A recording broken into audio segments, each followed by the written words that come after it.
Hello, and welcome to the first episode of the Curator's Corner. I'm your host, Firefighter Brian Anderson, curator of Fireman's Hall Museum. Here at the Curator's Corner, we aim to bring you the history of firefighting in Philadelphia, as well as the history of the Philadelphia Fire Department and volunteer partner organizations. On today's episode, we will discuss and learn about the volunteer organization that was established to help with the void left by firefighters being drafted to serve in World War II. In the second part of the show, we will highlight the history of the insurance fire marks and their unique origin. The Philadelphia Fire Department is known and well respected for its aggressive nature of firefighting. This attracts applicants from across the country to join the membership of this proud department. The Philadelphia Fire Department evolved from the volunteer era and rose to the paid fire department in 1871. In 1942, to assist with the PFD, with the void in membership, the Reserve Fire Force, also known as the Auxiliaries, was created. Joining me today to discuss the Reserve Fire Force is retired Philadelphia police officer, Sergeant Greg Masi. Welcome, Greg. How you doing? Thank you for joining. Morning, Brian. So can you tell us, when did the Fire Reserve start? Brian, I think you're correct in your statement in the beginning. It was formed at some time during the middle 40s when a lot of our eligible firefighters were being drafted to fight overseas. And in a lot of cities, they had a big void in recruiting eligible men to become firefighters. So they formed auxiliary fire departments, where in Philadelphia, they called it the Philadelphia Fire Reserve Force. What was the mission behind the Fire Reserve? Brian, the mission behind the Reserve Fire Force, all the members were all volunteer. And our main purpose was that when a fire where a second alarm would be struck, we would respond to the scene, mostly times in our private vehicles, and we would help the incoming firefighters help bring in their equipment, their hose lines, and any equipment they would need to fight the fire. And then when the fire was under control, and as companies were now starting to get ready to leave the scene, reserves would actually take their hose lines, roll them up, put it on their apparatus to get them back in service quicker. Okay. And how were they perceived by the paid members? Was there any animosity? Were they welcomed with open arms, or? Well, I can tell you, Brian, during my tenure, I joined the reserves in 1973. And as you well know, the 70s, which is kind of referred to as the war years in a lot of urban cities, there was a lot of extra alarm fires. I mean, there was years where every year there was over 100 extras or better. So the Philadelphia Fire Department was quite busy in responding to these multiple alarm fires. I can tell you in my short tenure, the reserves were very welcome, especially at the end of the fire. There was a lot of this cotton hose line, which was heavy once it was wet, and it would be rolled up into what they call a donut roll, and we carried it to their apparatus. We were very, very well perceived during my tenure at that time. I know as we got later into the decade of the 1970s, the department was and the union was aggressively trying to hire more firefighters, and I think that may have been the downfall, that they saw the reserves there. It was kind of a sticking point. Why do you need firefighters when you have the reserves? But during my tenure, we were very welcome to what we were doing. How was the selection of personnel made, and who authorized them to come on to the fire force? So I remember when I first joined, you had to submit an application, and of course the chief of the fire reserves would take it, and I believe there was a vetting process, was sent through the fire department. And I remember going to fire headquarters at 1328 Race, and after the vetting process was done, you were notified you were going to start training with the reserves. And at the time, our station was at the old Engine 15 station at Howard and Columbia. Our training was there, and we also did some training at the old fire school, Ridge and Cinnaminson. Once your training was completed, you were on a probationary period of time. And that's exactly how they govern all the members who came in who wanted to be a reserve firefighter. What was I know the Fire Reserve was at several locations. Can you name just a couple of the locations where they were placed while in service? No, I know of that. To my knowledge, one of the first locations is where Fireman's Hall is located today. The Reserve Firefighter, there's actually some photographs in some of the books that show Fireman's Hall as the Reserve Fire Force. And I believe in 1967 is when they moved out of the Fireman's Hall location and moved over to the Howard and Columbia location, which was the old former Engine 15. And then the last remaining station is when they moved to Engine 28's new station at Belgrade in Ontario. And that's where they disbanded at back in, I believe, in 1983. What was the nature in which the Fire Reserve was called or dispatched? Good question. I mean, think about that time period. There was no cell phones, not the cell phones that we have today. And so what happened, there was officers in the Reserve Fire Force. Under each officer, he had so many members under his command. So when an extra alarm fire was dispatched, the officer was responsible calling everybody on telephone at their homes to respond. But I think a lot of times, most of the reserves at that time, we didn't have scanners. They were actually tunable radios. And they actually were, just fire buffs in nature. They heard the fire and they realized that once it was a second alarm, they would notify their officer and they were going to respond to the fire scene or to the station to respond to the actual location. And you might have said this a little earlier, but can you give us another description of what the actual duties on the fire ground was for the fire reserves? Sure. I mean, our primary duty was literally, as the term would call, stretch hose lines in with the firefighters. Some of these, remember in the 1970s, we really had some unbelievable extra alarm fires where we created a distance issue. Fire companies were stretched in for blocks. And that was really a Herculean effort when a company arrived to get this hose line into position, get their Stang guns or deluge guns, as you would call it, get them in position as quickly as possible. Our job was, once we got to the scene, meet with the officer and they would kind of move us out into the, in the actual footprint and help these companies stretch in. And of course, when the fire was over, take up all this equipment because they were tired from being at a long scene. The good thing is there were a couple of occasions in my career that the reserves actually got to do some firefighting on the fire ground because of the incident itself and the way it actually developed.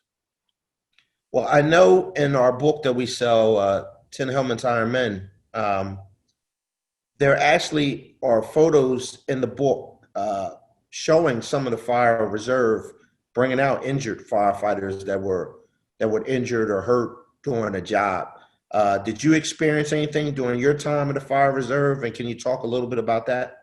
Yes, the incident I think you're referring to, Brian, was the St. Charles Hotel on Arch Street.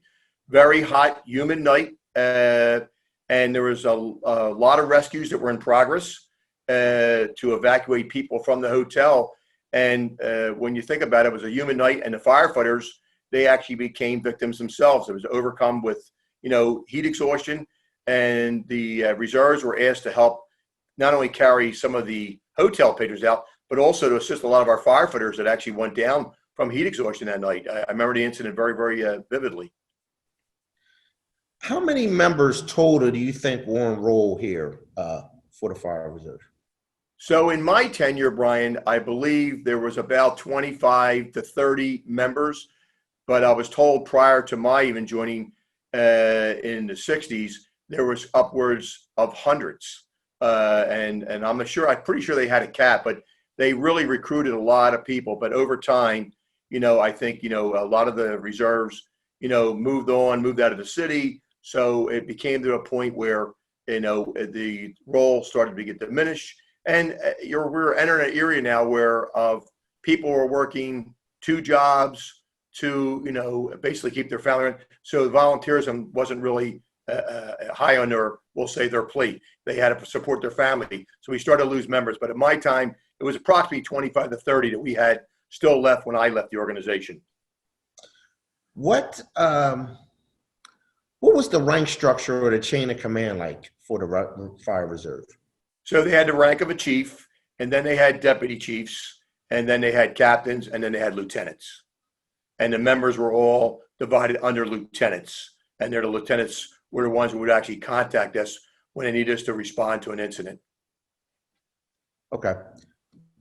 What ultimately ended the Fire Reserve? Well, I think, Brian, we talked about it briefly already. I think not getting into the political end of it, but I think during the 70s, there was a lot of push from the union to hire firefighters, and it may have been budgetary issues. They just couldn't get the amount of firefighters they needed, and that became every contract. It became an issue. So I know at one point in the early 80s, we know that the reserves were a force that were still out there supplementing the paid firemen, and I believe that's when I think talking to the last remaining members, it became a point where once we lost our station in Howard and Columbia, and we actually had two pieces of apparatus, we had to move to Engine 28's new station. There was no room for our apparatus, so the apparatus was taken away from the reserves, and that was like kind of a pride issue. We lost our apparatus, and believe it or not, the room that he gave us was really in the rear of the station. Was a boiler room basically. We were able to fit a desk and a couple of filing cabinets, and that was it. So I think the members at that point realized that the writing was on the wall. It was going to end at some point, and it did. In 1983 is when the reserves were officially disbanded from the department. Were there many members that were member of the Fire Reserve that eventually rolled over and became Philadelphia firefighters? Yes, as a matter of fact, last month when you had your piece on the Gulf Refinery, Chief Bob Marcasello was a member of the Fire Reserves. He had just left before I came on, and retired Battalion Chief Charles Klink was in the reserves with me, and then he went on to become a firefighter and ultimately retire as a battalion chief. Do you guys keep in touch now with some of the past members? Are there any reunions that you guys have for the members? No, Brian, unfortunately, most of the members that I was with at the time, other than Bob Marcasello and Charlie Klink, one moved outside the area. The remaining chief is still around. He lives up in Ben Salem. But most of the members, I remember when I joined, I was a young 20-year-old member, and these were very seasoned veteran members, unfortunately passed on. So there's probably maybe 4 or 5 of us that are still left from that era of the 70s and early 80s. Okay. Well, thank you greatly, Chief. A lot of people don't know, I'm referring to you as Chief. You are also the chief of a good partner with the Philadelphia Fire Department, Second Alarmers. Can you tell us just a little bit about that and what you do? Sure. Well, for the audience, the Second Alarmers, again, is an all-volunteer organization. It was started in 1921. We're now in our 99th year of service, and our primary mission statement that was drafted in 1920 and still remains in effect today is we provide emergency scene rehabilitation to all of our responders at any emergency scene. For instance, if there's a fire or it could be a police event, we're going to be out there providing, especially in this time of year, all of we call our hydration fluids, water, our own mixture of Gatorade, which we call bug juice. And for long events like we had this past weekend with the Extra Long Fire, we provided food on the fire ground throughout that event for all of our firefighters and police officers. Well, thank you for what you do. Thank you for your service to this great city as both a volunteer to the fire service, as a Philadelphia police officer, and of course, as a Fire Reserve Force member. For more content like this, please tune to our YouTube channel, Fireman's Hall Museum channel, where you'll see more about this Fire Reserve with my interview with Chief Masi and board member here at the Fireman's Hall Museum, Tommy Ryder. Thanks again. Thank you for having me, Brian. Thank you.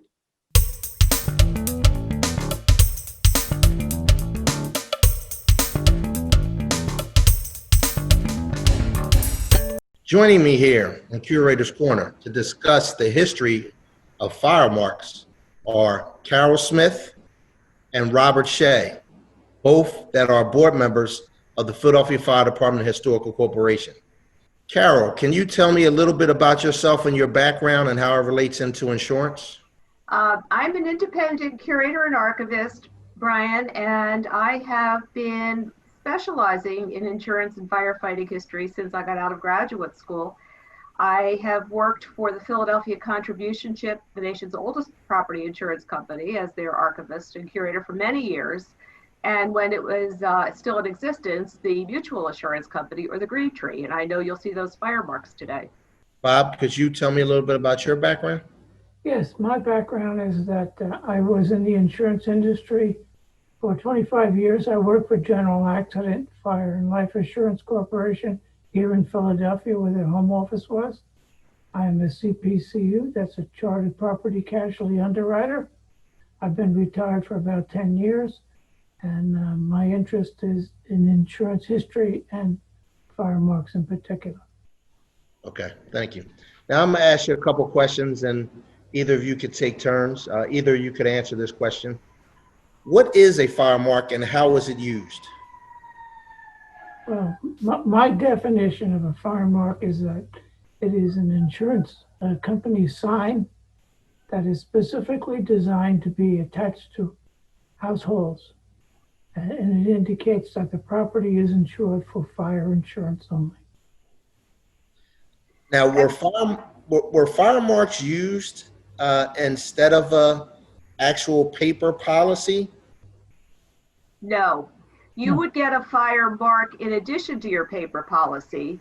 The fire mark was placed on the building, and just to back up a little bit, fire marks originated in Great Britain. And in England, there were no municipal fire companies, there were no volunteer fire companies. So the insurance companies hired the brigades, and they would put a mark on the building to let the firefighters that they themselves hired know that the property fell under their protection.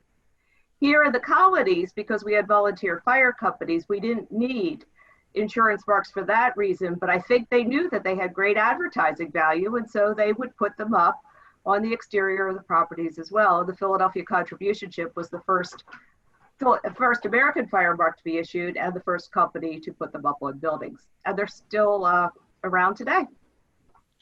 So how did the fire marks help with firefighting and or save property? The fire marks didn't really, it wasn't the responsibility of the insurance companies to fight the fires. All they did was just, they would perhaps, in the early days of insurance in Philadelphia, this is the 1700s, what they would do is perhaps give donations to the fire companies, say annually. They would give like $10 a year annually. But essentially, you did not have to have a fire mark on your house for the fire companies who were volunteers to fight a fire on the property. You either had a fire mark on your house or you didn't. It wasn't required. Sometimes they think, Brian, that because the early insurance companies in this country were mutuals, if you saw a fire burning in a house and the mark of the company that you belonged to was on fire, you might be even more inclined to pitch in and help fight that fire. But in reality, in the 18th century, Philadelphia was a really little town, and we pretty much think that any able-bodied citizen was out fighting fires because they were worried about the protection of property. Right. So what materials were used to produce fire marks? Well, the original fire marks by the Philadelphia Contribution Ship was actually a wooden board, and on it was mounted a set of lead hands. So that's primarily the first use of fire marks in America. The second fire mark would have, of course, been from the Mutual Assurance Company known as the Green Tree in 1784. They too had a lead tree on a wood board. But early in the 1800s, they began to use cast iron in the Mutual Assurance Company as opposed to lead on a wood board. Later on, did we get tin marks as well, Bob? Yes, the tin marks originated primarily in New England, although the earliest tin mark seems to be a New York City company, but primarily it was the New England companies that used the tin. And then when the New England companies expanded into the Midwest, they brought fire marks with them. And then once the local companies in the Midwest saw the advertising value of the tin marks, they adopted them throughout the Midwest. Because, Brian, these marks were very colorful. They were you could see them from a distance. So those early contribution chip marks, the shield, the wooden board was painted black, the hands were gilded, and the policy number was painted on in gilded lettering. With the green tree, the first issue, the boards were like a creamy white and the tree was bright green with like a brown trunk, and then the policy numbers painted on as well. So they were really designed to be advertising symbols and to pull people's attention to the fact that this property was insured. I get this question a lot when we do sales and gift shop at Fireman's Hall Museum. We have a couple of fire marks that are on sale that Bob gives to the museum to sell. How can you spot a true fire mark, or how do you know the difference of a fake, a replica?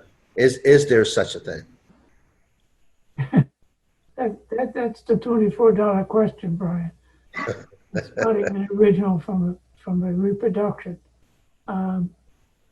Each mark is different on determining whether it's an original mark issued by the company or a reproduction.